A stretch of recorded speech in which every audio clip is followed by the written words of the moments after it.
কবি সাহিত্যিক এ.কে.এম মনসুর উদ্দিনের 34তম মৃত্যুবার্ষিকীতে তার পরিবারের পক্ষ থেকে কোরআনে খতম ও মিলাদ মাহফিলের আয়োজন করা হয়েছে।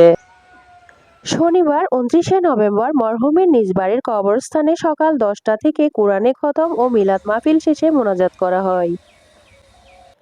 এই সময় মরহুমের কবরে পুষ্পস্তবক অর্পণ করে মরহুমের পুত্র ইঞ্জিনিয়ার মোহাম্মদ রফিক শিকদার ও মোহাম্মদ তারেক শিকদার আতিক শিকদার বলেন, আজকে প্রয়াত কবি, লেখক এবং চট্টগ্রাম জুরি কমিটির সিনিয়র জুরার ও অবিভক্ত চল্লক্ষার দীর্ঘ সময়ের চেয়ারম্যান এবং বাংলাদেশ স্বাধীন হওয়ার পর অপ্রতিদ্বন্দ্বী চেয়ারম্যান এ.কে মনসুর উদ্দিনের 34তম মৃত্যুবার্ষিকীতে আমরা ওনার রুহের মাগফিরাত কামনা করছি এবং আমাদের পরিবারের পক্ষ থেকে পুষ্পস্তবক অর্পণ করে ওনার দীর্ঘ কর্মজীবনের প্রতি আমরা শ্রদ্ধা নিবেদন করছি। আমাদের গোড়ার দিকে যদি বলতে হয়, আপনারা জানেন 12 ভূঁইয়ার রাজা ঈসা খান মোগলদের হাতে পরাজিত হয়ে যখন এই অঞ্চলে চট্টগ্রামের দক্ষিণ অঞ্চলে আশ্রয় নেন, তখন এই যে আজকের যে ঈশানগর, আমি একটু গোড়াতে বলি যেহেতু আমরা জানি না, ঈশানগর ইত্যাদি এগুলো কিন্তু ঈসা খানের সময় হয়েছে এবং সেই সময় ঈসা খানের যিনি উস্তাদ ছিলেন তিনি ছিলেন সদর জাহা। সদর জাহা আমাদের পারিবারিক মুরব্বী এবং সদর জাহার ছেলে হচ্ছে নন্দী ফকির। উনি কিন্তু ফকির না, আধ্যাত্মিকতার তিনি একজন লোক। এখানে ফকির নেই না, উনি কিন্তু ফকির। তো ওনার নন্দী ফকিরের 7 ছেলে ছিল। 7 ছেলের অন্যতম ছিল রফি শিকদার এবং রফি শিকদার এখানে দক্ষিণাঞ্চলের মধ্যে কক্সবাজার পর্যন্ত তার 7টা দিঘি ছিল। শিকদার শব্দটা আমাদের দেশে বিকৃত হয়ে শিকদার হয়ে গেছে। আসলে এটা হচ্ছে পার্সি শব্দ, শেখ দার মিন্স ভূ অধিপতি। তখন বিভিন্ন অঞ্চলকে ভাগ করে যখন পার্সিরা এই দেশ শাসন করত, বিভিন্ন অঞ্চলকে ভাগ করে তারা সেই তাদের প্রশাসনিক কার্য পরিচালনা করত। এই অঞ্চলে রফি শিকদার সেটা তাকে দায়িত্ব দেওয়া হয়েছিল এবং তিনি এই অঞ্চলে তিনি ছিলেন ভূ অধিপতি। আজকে আমরা যে বাড়িতে আমরা আছি সেটা হচ্ছে খামার বাড়ি। ব্রিটিশ শাসন আমলে সে আমাদের মুরব্বী ব্রিটিশ শাসনের সাথে ব্রিটিশ আধিপত্যবাদের বিরুদ্ধে তিনি যুদ্ধ করেছিলেন এবং তার সব সম্পত্তিগুলো বাজেয়াপ্ত করা হয়। আজকে যে দিঘি আছে, এই যে সামনে যে ফজলবাড়ি সিরিয়ার মাদ্রাসার যে দিঘি, এগুলো কিন্তু আমাদের পারিবারিক সম্পত্তি। এগুলো চক্রান্তের মাধ্যমে অন্য হাতে চলে যায়।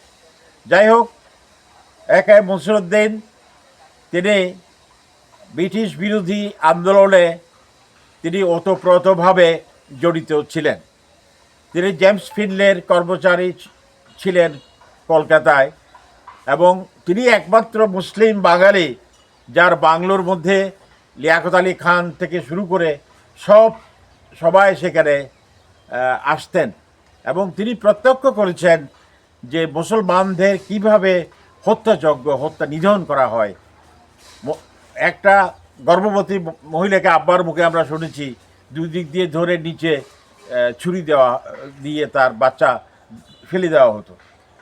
তো এই অবস্থায় তিনি সেই তিনি একটা মাত্র অর্গানাইজেশনে কাজ করছেন, সেটা হচ্ছে জেমস ফিনলে।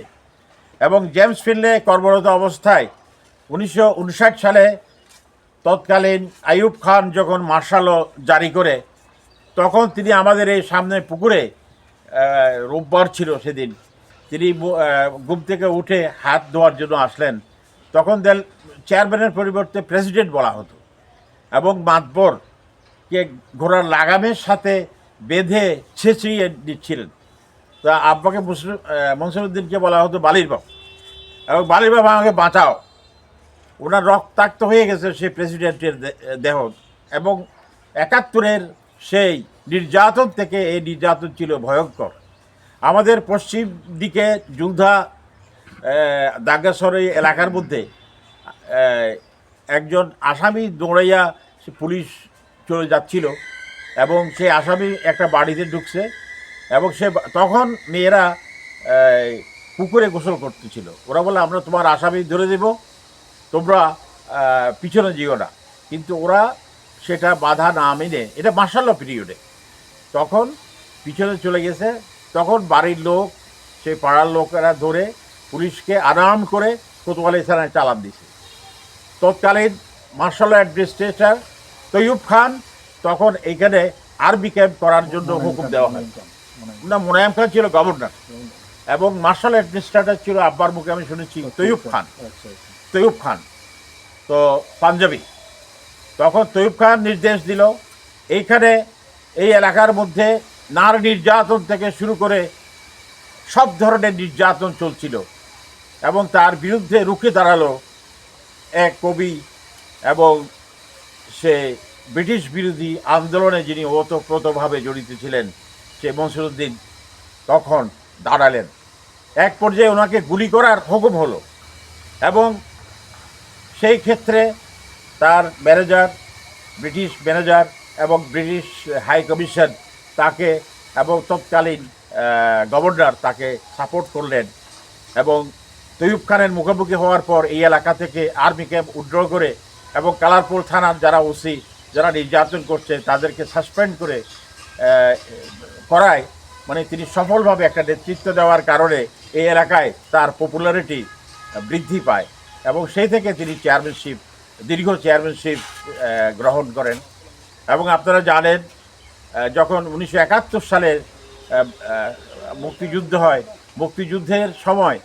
মুক্তিযুদ্ধের পরে তিনি কিন্তু একমাত্র চেয়ারম্যান এই 5টা ইউনিয়নের মধ্যে যিনি কোনো রাজাকার হতে দেয়নি, যিনি মুক্তিযোদ্ধাদের সমর্থন দিয়েছেন, এবং যার সাপোর্ট বলে আমার এলাকার সবাই নিরপরাধ, এবং তাদেরকে বাঁচিয়েছেন। তিনি ছিলেন নিরপেক্ষভাবে বাঁচিয়েছেন, এবং তার লিখা এই যে আমি একটা কবিতা বলি, জাগরণ জিঞ্জির দিয়ে পিঞ্জরে বাঁধা রাক্ষসীর প্রায় মহাপাতকিনী তুমি, অম্বর তলে ডম্বর বাজে মহাপাতকিনী তুমি, হেমর ডমরু বাজে তোমার দুঃখের হায় হেমর।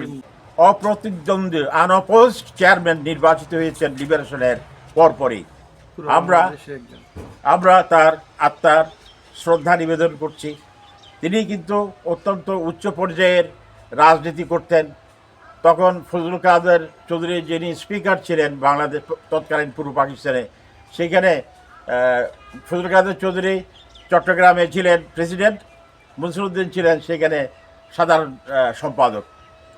কাজে তার ছাত্র অবস্থায় রাজনীতির সাথে তিনি জড়িত ছিলেন। এবং আরেকটা কথা না বললে নয়, সেটা হচ্ছে মহাত্মা গান্ধীর স্বরাজ 19 বছর বয়সে মহাত্মা গান্ধীর স্বরাজ আন্দোলনের সাথেও তিনি জড়িত ছিলেন।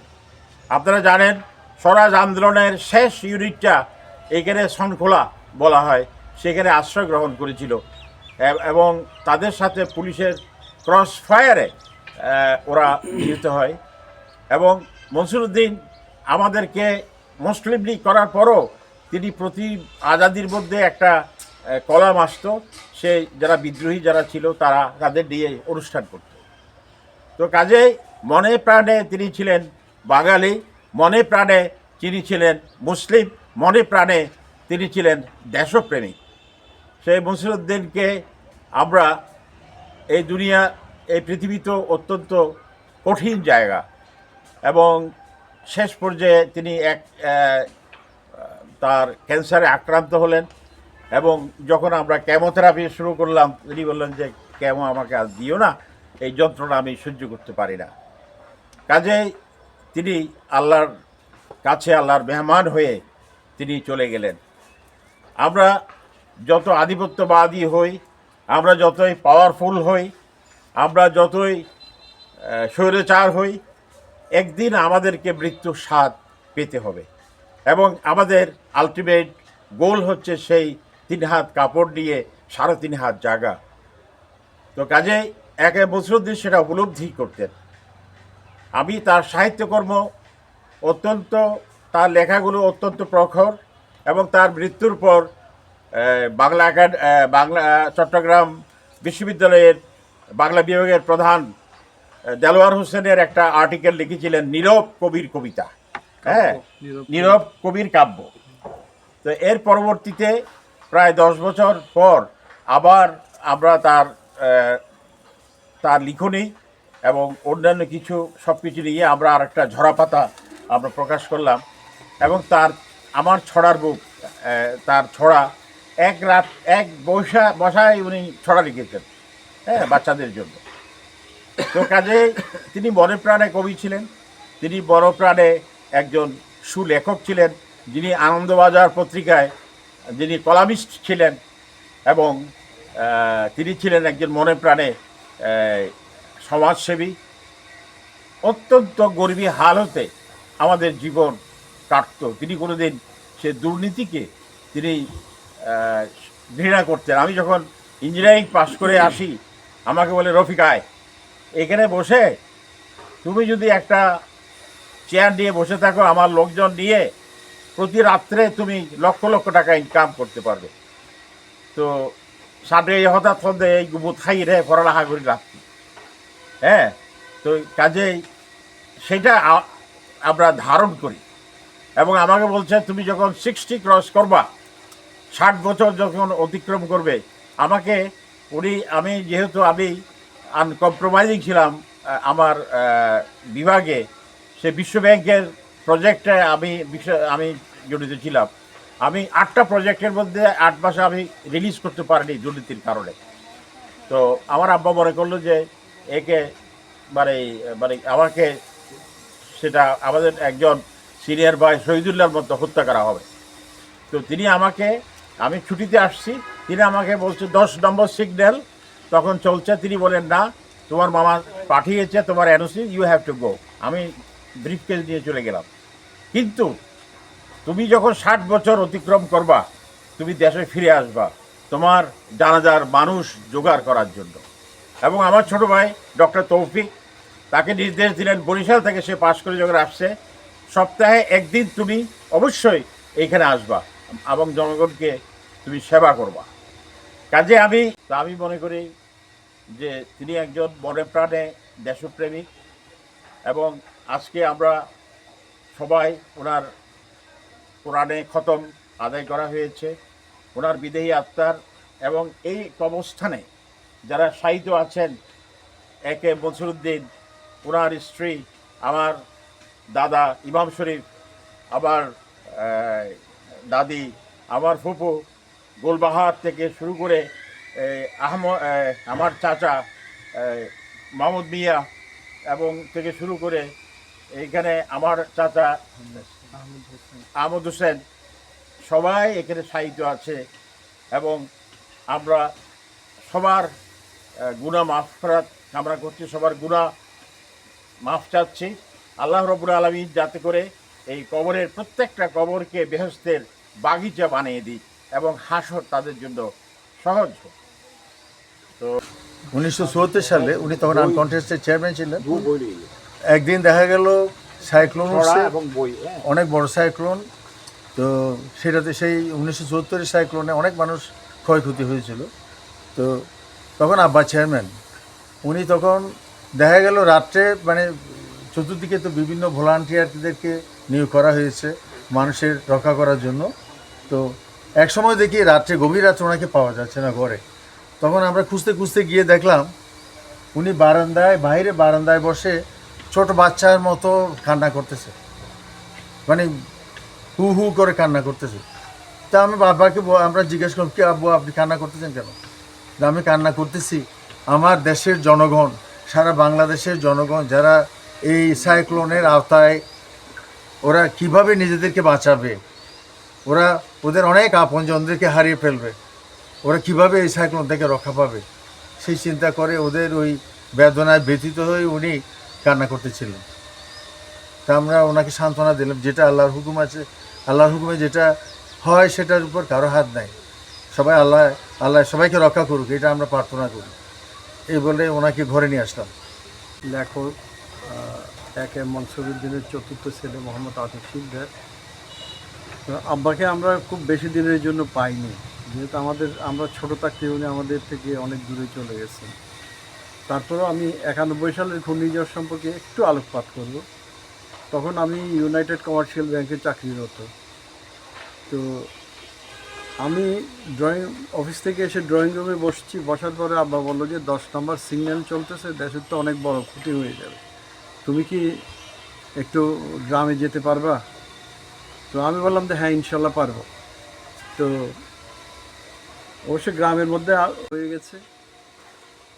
আসার পরে বাড়ির যারা ছিল সবাইকে আমি মানে মাদ্রাসার মধ্যে নিয়ে গেছি সবাইকে।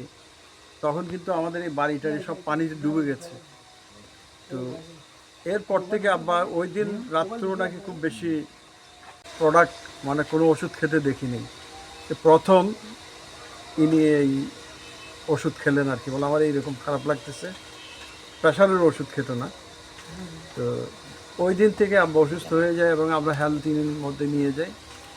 তারপর এখানে পরীক্ষা নিরীক্ষা করার পর ধরা পড়লো যে আব্বার ক্যান্সার, স্টোমাক ক্যান্সার হয়েছে, সিএস স্টোমাক যাকে বলে আর কি। তো চিকিৎসা চললো, সুস্থ হলো, অপারেশনও হয়েছিল। আবার বাসায় আসার পর আবার রিভার্স ইনফেকশন, আবার উনি আমাদের ছেড়ে চলে যান, এই আর কি। তবে একজন পিতা হিসেবে, একজন প্রতিবেশী হিসেবে, একজন সমাজসেবক হিসেবে উনি যেই ভূমিকাগুলো রাখত, আমাদের মাধ্যমে করানোর চেষ্টা করত, এগুলো তুলনা নেই, এগুলো তুলনা করার মতো না। কোনো সময় আমাদের ঘর থেকে কোনো দিন কোনো মেহমান কিছু না থাক, তবে সাজে ভাই জাপান এবং আমার মেজো ভাই বরিশাল মেডিকেল কলেজের স্টুডেন্ট। এই রাত্রিবেলায় অনেকগুলো মানুষ, প্রায় 200-র কাছাকাছি, সম্ভবত অ্যান্টি কারাপশনের মধ্যে আব্বার নামে একটা অভিযোগ হয়েছিল আর কি। আব্বাকে ইয়ে করার জন্য মানে অ্যারেস্ট করার জন্য এসেছিল। এসে দেখে যে উনি বসে বসে পড়তেছেন। আসার পরে এই ডিসি সাহেব আমাদের এখানে বসেই আম্মা রাত্রিবেলায় শুধু বোধহয় ওই যে খেসারির ডাল ছিল, আর সম্ভবত আলু ছিল, লাউ ছিল, এগুলো দিয়ে রান্না করে 200 মানুষকে রাত্রিবেলায় খাওয়াইল। তো উনি আমাদের ওখানে বসেই রিপোর্টটা লিখে নিলেন, বলে এই লোক কীভাবে অ্যান্টি কারাপশনের মধ্যে যেতে পারে, করাপশন কীভাবে করতে পারে, এটা অসম্ভব ব্যাপার।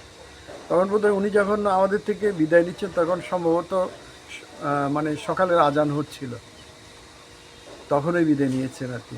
অনেকগুলো স্মৃতি আছে, স্মৃতিচারণ করলে আবার হয়তো শেষ করা যাবে না। যেমন প্রিন্সিপাল সলোমন সাহেবের সাথে, তারপর এলাকার গণ্যমান্য ব্যক্তিদের সাথে অনেকগুলো স্মৃতি আছে আমাদের কাছে। তো স্বল্প পরিসরের মধ্যে হয়তো আমরা এখন উপস্থাপন করতে পারছি না।